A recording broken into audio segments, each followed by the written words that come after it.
बंदी छोड़ सतगुरु रामपाल जी भगवान की जय। बंदी छोड़ की सभी पुण्यात्माओं को दास का सत साहिब। तो पुण्यात्माओं, बहुत ही विलक्षण समय चल रहा है, ये कलयुग की बिचली पीढ़ी। और कलयुग की इसी बिचली पीढ़ी में पूर्ण परमात्मा, वो सतपुरुष, वो बंदी छोड़, वो कबीर साहब अपनी पुण्य आत्माओं को सतलोक ले जाने के लिए धरती पर आते हैं और सत भक्ति करा के अपने निज लोक में ले जाते हैं। तो पुण्यात्माओं, आज वो सतगुरु बंदी छोड़ सतगुरु रामपाल जी भगवान के स्वरूप में प्रकट है, शरीर प्रकट है 8 सितंबर 1951 से। तो उस पूर्ण परमात्मा का गुणगान करते हैं वाणियों के माध्यम से। असुर निकंदन रमेणी में छुपे तथ्यों के आधार पर उस पूर्ण परमात्मा का गुणगान करते हैं। कई वाणियाँ हो गई हैं, आज एक वाणी उठाते हैं उसके आगे वाली। नास के तु नकीब हमारा, उदालक मुनि करत जोहारा। देखो, एक एक वाणी में पुण्यात्मा बहुत ही गहराई छुपी है, और जब तक ये आपके हृदय में, आत्मा में आत्मसात नहीं होगी, हृदय में नहीं जचेगी, तब तक वो भाव उत्पन्न अपने सतगुरु के प्रति नहीं हो सकते हैं। कैसे कि नास के तु नकीब हमारा, नकीब का अर्थ होता है आदेश वाहक, जो संदेश ले जाते थे ना, उन्हें नकीब कहते हैं। एक नासकेतु पाख्यान हिंदी की बहुचर्चित किताब है जो सदल मिश्र ने लिखी है। जो नासकेत ऋषि हुए हैं, ये पौराणिक ऋषि हैं और बहुत ही उच्च कोटि के रहे हैं नासकेतु। तो यहाँ बंदी छोड़ अपने कबीर साहब की महिमा गा रहे हैं गरीबदास जी महाराज। और उदालक मुनि करत जोहारा, उदालक जैसे श्रेष्ठ मुनि, ये क्या करते हैं, जोहार मतलब सत्कार करते हैं। तो गरीबदास जी महाराज सत्कार करने के लिए कबीर साहब की महिमा गा रहे हैं। कहते हैं, इस वाणी में संत गरीबदास जी ने परमेश्वर कबीर जी की महिमा बताई है तथा स्वयं को उनका भक्त होने के नाते कहा है कि नासकेतु नकीब ऋषि जैसे तो हमारे नकीब, आदेश को आगे बताने वाले हलकारे संदेश भाग हैं नासकेतु ऋषि जैसे तो। तथा उदालक मुनि परमेश्वर कबीर जी की जोहार सत्कार करते हैं। तो यहाँ पर अपने सतगुरु को सिंहासन पर बिठा दिया है गरीबदास जी महाराज ने। कहते हैं कि सतगुरु जो चाबे सो कर दे, और भरम पड़ो मत कोई, और सेव सिर पे शीश चढ़ाया बाद में करी रसोई। सतगुरु क्या नहीं कर सकता है, सतगुरु जो चाबे सो कर सकता है। वो चित्रगुप्त के भी कागज़ फाड़ के भी दे सकता है और आपको उसका शरीर भी ले जा सकता है। तो इतना आपको अपने गुरु का गुणगान करना चाहिए। वाणियों के माध्यम से परमात्मा की समर्थता अपने सतगुरु की दिखानी चाहिए। जब आप अपने सतगुरु की समर्थता दिखाएंगे तो निश्चित ही वो परमात्मा आपसे प्रसन्न होता है। आगे देखते हैं। साहिब तख्त कबीर खवासा, दिल्ली मंडल लीजे बासा। सतगुरु दिल्ली मंडल ऐसी, सूती धरती सूम जगाएसी। काग भुसुंड छत्तर के आगे, गंधर्व करत चलत हैं रागे। तो देखो, एता गुप्ता रासा जी आगे आ गया है। तो इसमें कहते हैं साहिब तख्त कबीर खवासा और दिल्ली मंडल दीजे बासा। देखो, इसमें पूरी भविष्यवाणी कर दी गई है। पूरी भविष्यवाणी क्या कर दी गई है कि परमेश्वर कबीर साहब के तख्त, राजगद्दी अर्थात कार्यालय के खास खवासा नौकर दास दिल्ली मंडल, हरियाणा प्रांत का पुराना रोहतक जिला, रोहतक सोनीपत झज्जर रेवाड़ी में लेगा बासा, अर्थात दिल्ली मंडल में जन्म लेकर बसेगा, निवास करेगा। तो कहते हैं साहिब तख्त कबीर खवासा और दिल्ली मंडल लीजे बासा। तो इसमें गरीबदास जी महाराज ने 1727 में जिस वाणी को लिख दिया था, उन्होंने कहा था कि जो साहिब कबीर का खासम खास आएगा वो दिल्ली मंडल में वास लेगा। तो पुण्यात्माओं, 8 सितंबर 1951 को वो कबीर साहब का खासम खास नहीं, स्वयं कबीर साहब ही प्रकट होके आए हैं और दिल्ली मंडल में उन्होंने वास लिया है। कहते हैं सतगुरु दिल्ली मंडल आयसी, सतगुरु दिल्ली मंडल आयसी और सूती धरती और सूम जगाएसी। जो ज्ञान का भूल पड़ा है ना, तो उसको करेंगे। आगे देखते हैं। अर्थात तत्व ज्ञान देने वाला संत दिल्ली मंडल पुराना जिला रोहतक में आएगा। आध्यात्मिक ज्ञान के द्वारा आध्यात्मिक ज्ञान को भूलकर सांसारिक व्यवस्थाओं में मस्त होकर सो रहे मानव को, जो सूम कंजूस हो चुके हैं, धन संग्रह करने में रुचि है, दान करना छोड़ चुके हैं, उनको आध्यात्मिक ज्ञान से उठाएगा। तो क्या करेंगे? उसको सूती धरती और सूम जगाए सी। सूम होता है कंजूस, सूती धरती, जो सो गए हैं, मस्त हो गए हैं, उनको जगाएगा वो। क्योंकि आज क्या है, आज हर कोई मस्त है काय में, माया की एकत्रा करने में, धन एकत्रित करने में, लूट लपाट, जितने भी उल्टे सीधे काम हैं सब करने में क्या आना चाहिए? माया आनी चाहिए। माया के पीछे अंधा हो चुका है, प्रेम रहा नहीं, किसी में प्रेम नहीं है, भाई का भाई में नहीं है, भाई बहन में नहीं है, माता पिता के प्रति बच्चों का, सब कुछ खत्म हो गया। केवल एक ही चीज़ दिख रही है वर्तमान में, माया माया। तो वो परमात्मा आज प्रकट होके आया है। अब देखना अब नया स्टार्ट होने वाला है कि वो परमात्मा इस माया के पीछे पड़े हुए इंसान को, मस्त होकर घूम रहे इंसान को भक्ति मार्ग पर लगाएगा वो। और जो कंजूस हो चुके हैं, जो दान दक्षिणा देते नहीं हैं, दान नहीं करते हैं, धन संग्रह करते रहते हैं, उनसे अब वो दान करवाएगा, उनको सत्य भक्ति देकर उद्धार करेगा। जिस समय सतगुरु पृथ्वी पर आएगा ना, तो दिल्ली मंडल में उस समय कागभूषण तथा बहुत से गंधर्व भी उस क्षेत्र में मानव जन्म प्राप्त करेंगे। वे उस सतगुरु की शरण में आकर उनका सत्कार किया करेंगे, उनकी महिमा के गाने भजन शब्द गाएंगे, उनके जुलूस में चलते समय राग सुनाएंगे। तो देखो कितनी बड़ी बात हो गई पुण्यात्माओं कि कागभूषुंड छत्तर के आगे और गंधर्व करत चलत हैं रागे। जो पुण्यात्माओं सतगुरु ने बताया अपनी सत्संग में कि कागभूषुंड जैसी पुण्यात्मा अभी धरती पर आ चुकी है, तो वो भगत के रूप में है। वर्तमान में जो कागभूषुंड की आत्मा है वो भगत के रूप में है, वो सबसे प्रिय भगत के रूप में है इस समय कागभूषुंड की आत्मा। कहते हैं कागभूषुंड छत्तर के आगे, जहाँ अपने बंदी छोड़ सतगुरु रामपाल जी भगवान का छत्तर फिरेगा ना, जब छत्तर पुरेगा तो पूरे विश्व में छत्तर फिरेगा, पूरे विश्व में छत्तर। तो यहाँ पर भारत में भी बंदी छोड़ का छत्तर फिरेगा।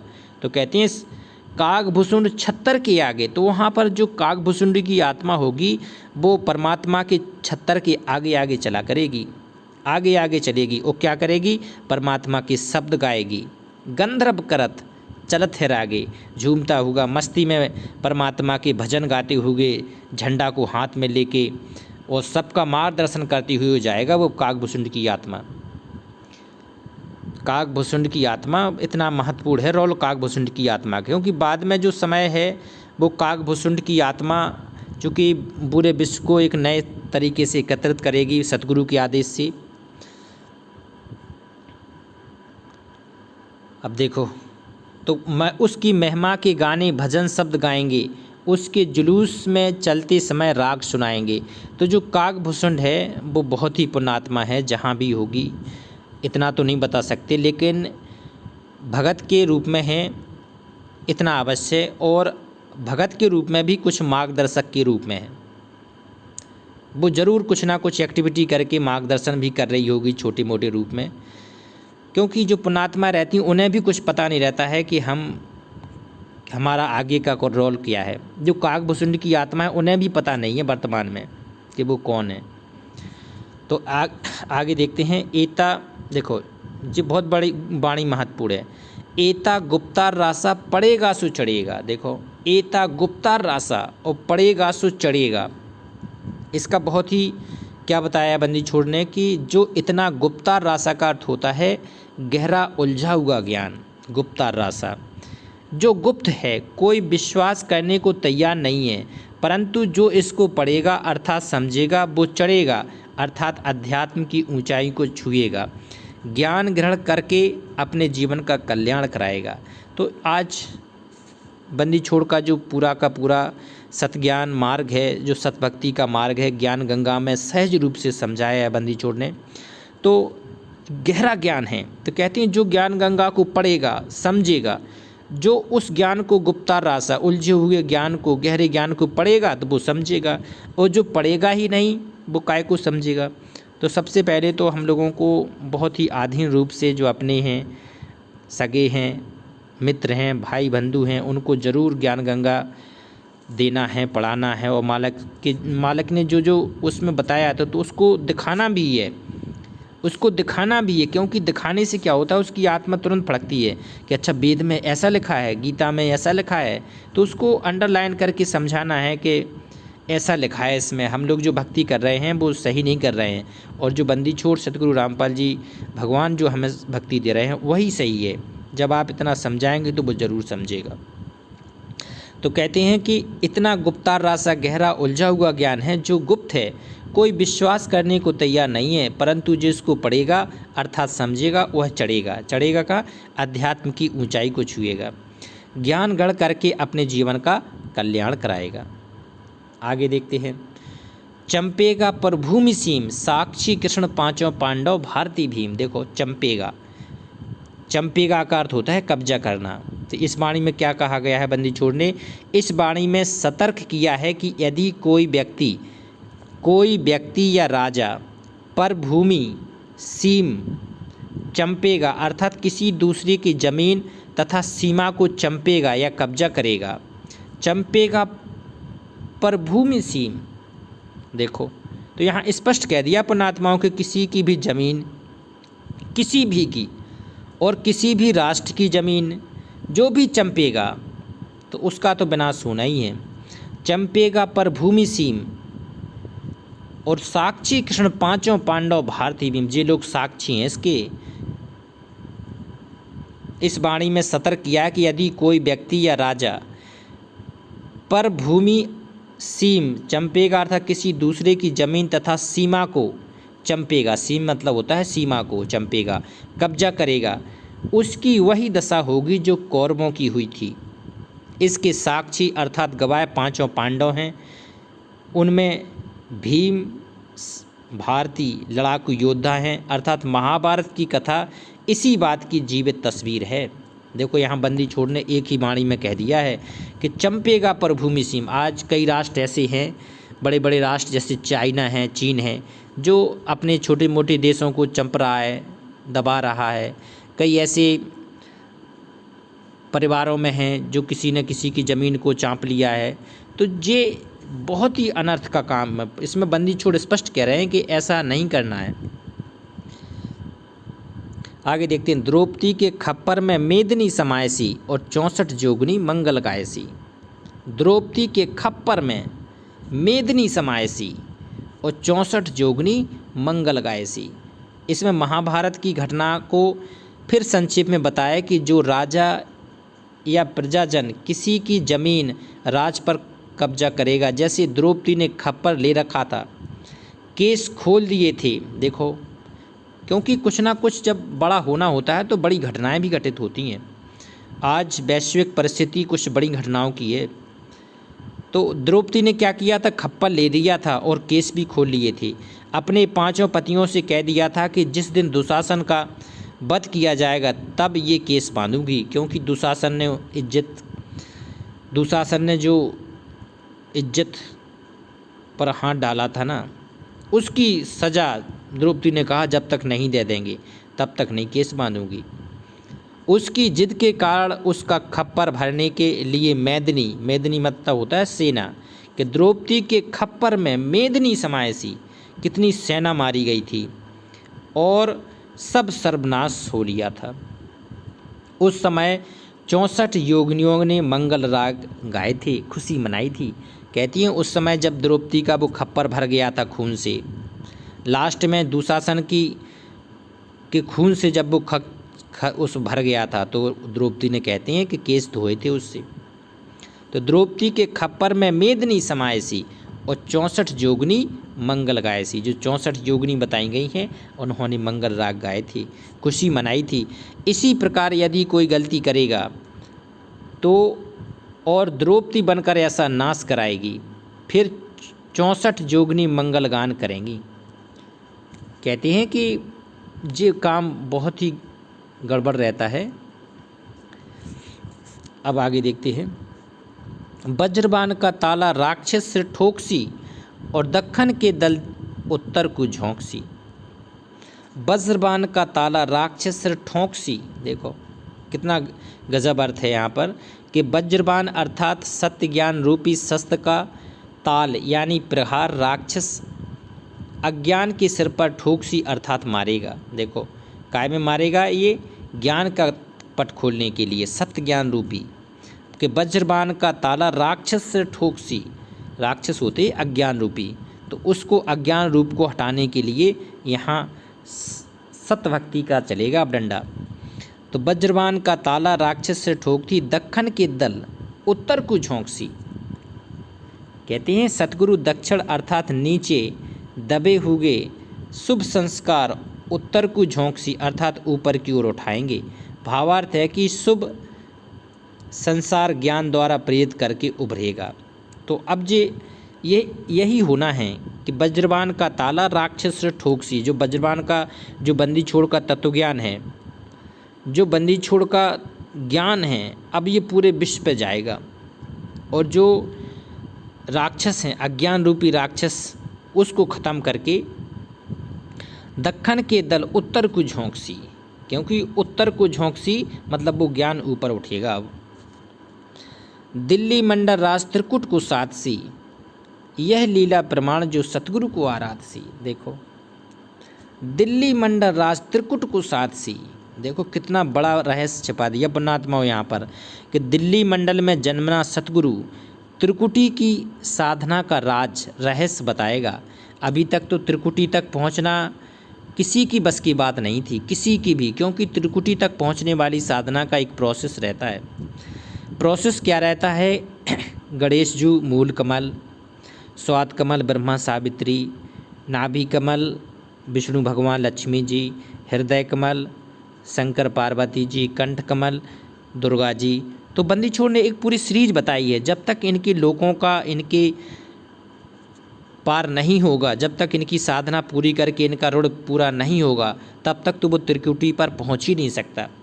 तो यहाँ पर कह रहे हैं कि जो दिल्ली मंडल राज त्रिकुट को साधसी, तो जो सतगुरु आएगा, जो सतगुरु प्रकट होके आएगा, वो त्रिकुटी की साधना का रहस्य बताएगा और त्रिकुटी से ऊपर की जाने की विधि भी बताएगा, मतलब काल के जाल से पार करने का पूरा मार्ग बताएगा और अपने निज शाश्वत लोक सतलोक ले जाएगा। तो कहते हैं दिल्ली मंडल राज त्रिकुट को साधसी और यह लीला प्रमाण जो सतगुरु को आराधसी। यह लीला तो प्रमाण है अर्थात सबूत है, परंतु वही समझ सकेगा जो सतगुरु को आराधसी अर्थात सतगुरु के बताए भक्ति मंत्रों से साधना करेगा। क्या है भक्ति मंत्र? कि गीता के अध्याय 17 के श्लोक 23 में बताया है, ओम तत्सत इति निर्देशा ब्रह्मणा त्रिविधा स्मृता ब्रह्मणा तेन वेदा च यज्ञ च बहता पुर। तो जो तीन मंत्र का जाप 3 विधि से देने का अधिकारी वो पूर्ण परमात्मा ही सतगुरु रूप धर के आएगा, तो वही ये पूरी की पूरी साधना कराएगा। तो आज बंदी छोड़ सतगुरु रामपाल जी भगवान के रूप में सतगुरु सा शरीर प्रकट हैं। तो पुण्यात्माओं देर मत करना, ये सतगुरु शीघ्र ही इस ज्ञान की पोटली खोलकर विश्व को जागृत करेगा। कजली बल के कजली बल कुज्यों गोफन के गुलोल हैं और राक्षस का रासा भंग खाली चौडोल हैं। देखो यहाँ पर क्या बताई है, यह वाणी भी उपमा अलंकार की है। कैसी? कजली बन कुज्यों गोफन के गिलोल हैं और राक्षस का रासा भंग खाली चौडोल हैं। समझाया जैसे कजली होती है ना, कजली कहते हैं केले को,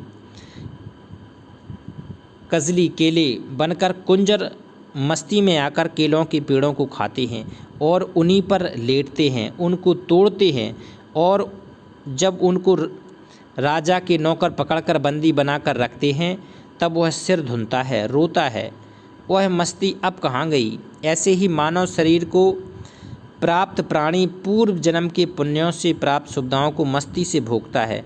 भक्ति करने को कहते हैं तो कानों पर टाल देता है, यम के दूत पकड़ कर ले जाएंगे तब रोता है। लो गोफन के गुलोल हैं। देखो कजली बल्कि जो गोफन के गलोल हैं, तो गोफन कहते हैं एक पतली रस्सी से बनाई गई चिड़िया आदि पक्षियों को बाजरे ज्वार की फसल को खाने से बचाने के लिए काम में लाई जाती है।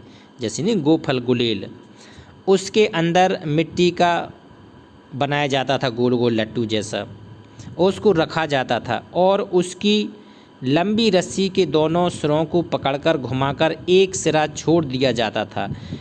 उस समय इससे आवाज़ भी होती थी और गोला भी दूर जाकर गिरता था। पक्षी फसल से उड़ जाते थे। ले भावार्थ क्या है कि आपका मानव जीवन रूपी फसल को विषय विकार खा रहे हैं। आपकी गोफन अर्थात गोफन नाम रूपी गुलेल, गोफन नाम रूपी गोला बिना खाली है, आपका जीवन नष्ट हो रहा है। दूसरा उदाहरण गलोल का दिया है, उसका भी यही उद्देश्य है। देखो तो गुलेल का जो काम है और गोफन का जो काम है, कजली बल्कि जो गोफन के गलोल हैं और राक्षस का रासा भंग खाली चौंडोल है।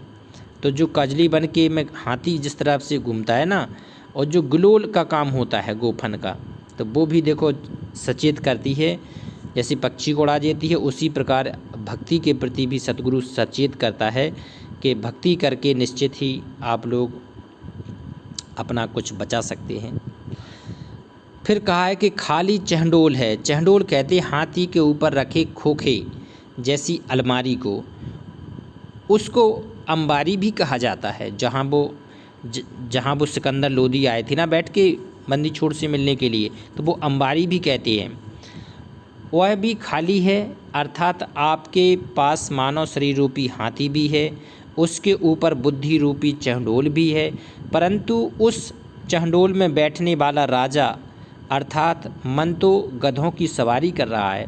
भावार्थ है कि तत्वज्ञान के अभाव से मानव भक्ति रूपी हाथी को छोड़कर संसार की अस्थायी महिमा प्राप्त करने में लगा है। उसके हाथी का चहंडोल खाली पड़ा है, अर्थात भक्ति बिना मनुष्य का वास्तविक कर्म अधूरा और व्यर्थ है। देखो राक्षस का रासा भंग खाली चहंडोल है। राक्षस का रासा है मतलब जो अज्ञान रूपी मनुष्य में कुबुद्धि लगी है ना, राक्षस का रासा भंग खाली चहंडोल है। चहंडोल वो हाथी का ऊपर वाला है, सब वो खाली है, मतलब ज्ञान से बिल्कुल ज्ञान नहीं है इस समय मनुष्य में, कि ज्ञान वास्तविक ज्ञान क्या होना चाहिए, मनुष्य का जीवन का लक्ष्य क्या होना चाहिए, इससे पूरा तरह से भटक गया है। और इस भटके हुए मनुष्य को राह पर लगाने का एक ही है कि वो बंदी छोड़ अब कुछ ना कुछ तो करेगा। सत्संग में सतगुरु ने बताया कि वो परमात्मा बंदर दिखाएगा, तो जब ये बंदर दिखाएगा ना, तब अच्छे अच्छे धुरंधर धराशायी हो जाएंगे। अच्छे अच्छे धुरंधरों को याद आ जाएगी कि वास्तव में कि भक्ति बिना कुछ नहीं है, भक्ति बिना तो कुछ भी नहीं है। अगर भक्ति नहीं करेंगे तब क्या होगा। तो जो पुण्यात्मा अब आने वाला समय अपने बंदी छोड़ का है, अपना है, क्योंकि हम लोगों ने भी बहुत, क्योंकि समाज के ताने तो हम लोग सह ही रहे हैं और अपनों की भी दूरी सह रहे हैं। दूरी क्या सह रहे हैं, हम लोग सही होते हुए भी अपनों को सही नहीं लगते, ये भी बहुत बड़ी बात है।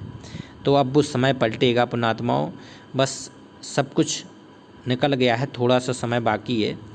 अब निश्चित ही अपने पूरा विश्व में अपना ज्ञान जाएगा। बंदी छोड़ कुछ ना कुछ तो जरूर करेंगे ही। तो एक बार परमात्मा का जयकारा लगाते हैं।